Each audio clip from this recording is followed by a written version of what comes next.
Syarat-syarat sirkah, pertama, sirkah dilaksanakan dengan modal uang tunai ataupun segala sesuatu yang dapat diuangkan. Dua, dua orang atau lebih berserikat menyerahkan modal, mencampurkan antara harta benda anggota serikat, dan mereka bersepakat dalam jenis dan macam perusahaannya. Tiga, dua orang atau lebih mencampurkan kedua hartanya sehingga tidak dapat dibedakan satu dari yang lainnya. Empat, keuntungan dan kerugian diatur dengan perbandingan modal harta serikat yang diberikan. Pada prinsipnya, sirkah adalah bagi hasil ya, yang merupakan alternatif operasional yang dapat diterapkan dalam kegiatan perbankan untuk menghindari riba dengan berbagi keuntungan dan rugi yang berdasarkan syariat Islam. Tapi saya pribadi sampai saat ini belum paham dan belum tahu bank mana yang mengadakan sirkah dengan berbagi keuntungan maupun kerugian. Kalaupun ada kerugian pasti ditanggung oleh pihak debitur ya, Dade. Syarat-syarat atau syarat-syarat orang atau pihak yang mengadakan perjanjian serikat atau kongsi, pertama, orang itu berakal, dua, balik, tiga, dengan kehendak sendiri, tidak ada unsur paksaan.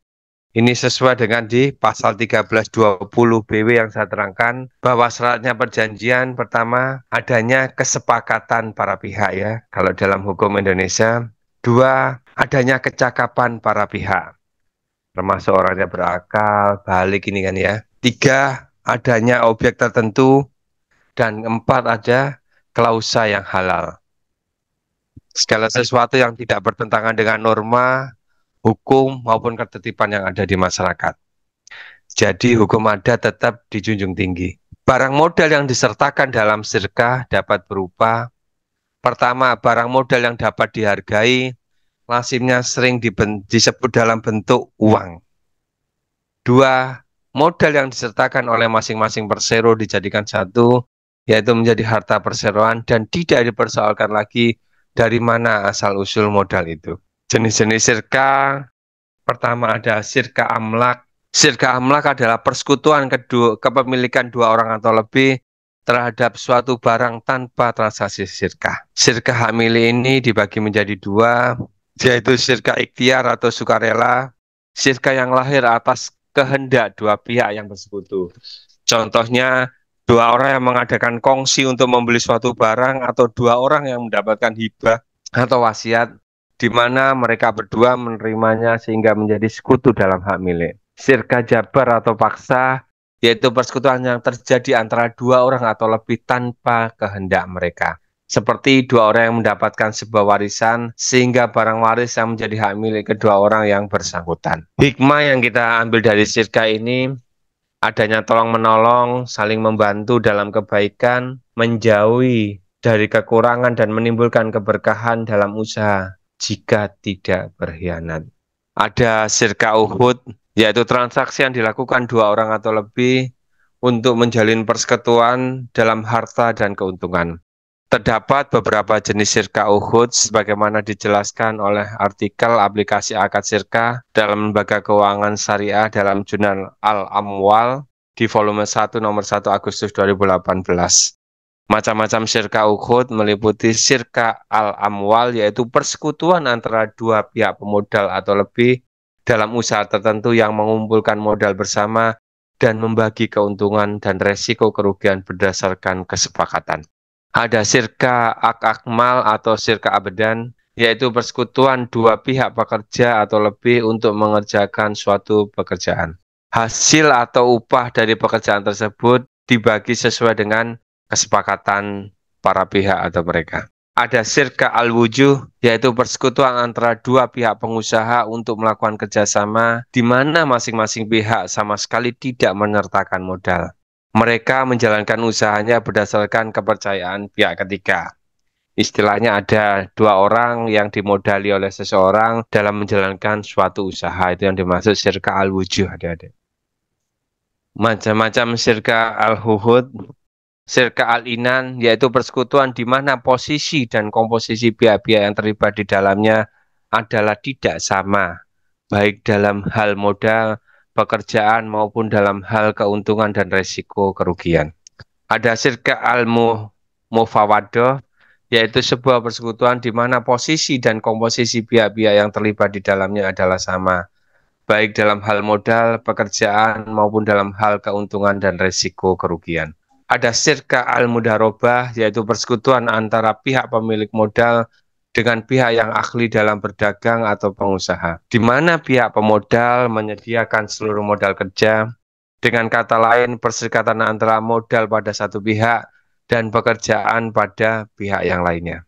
Keuntungan dibagi berdasarkan kesepakatan, sedangkan kerugian ditanggung oleh pihak pemodal. Syirkah ini juga dapat batal atau berakhir, adik-adik.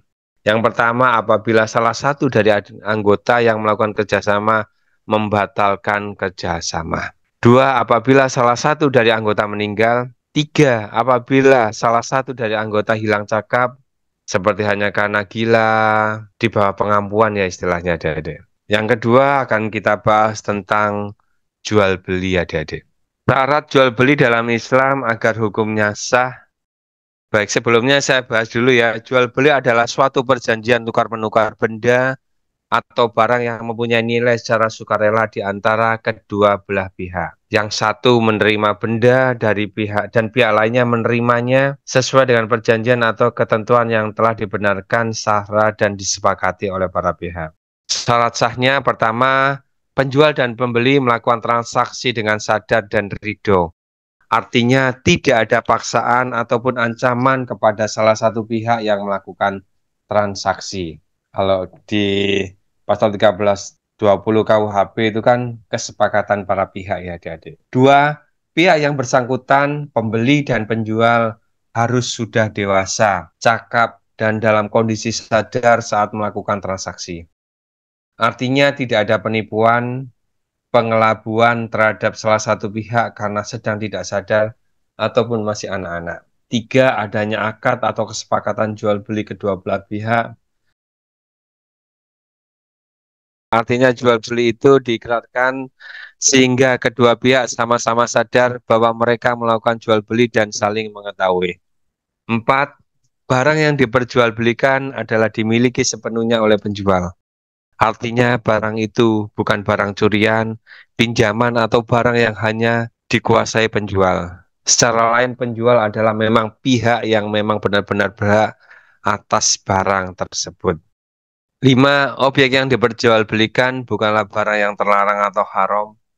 Maksudnya, objek itu adalah barang bermanfaat, tidak menimbulkan musibah atau dilarang agama atau masyarakat, sehingga jual beli ini menghasilkan manfaat. 6. Harga jual beli ini harus jelas.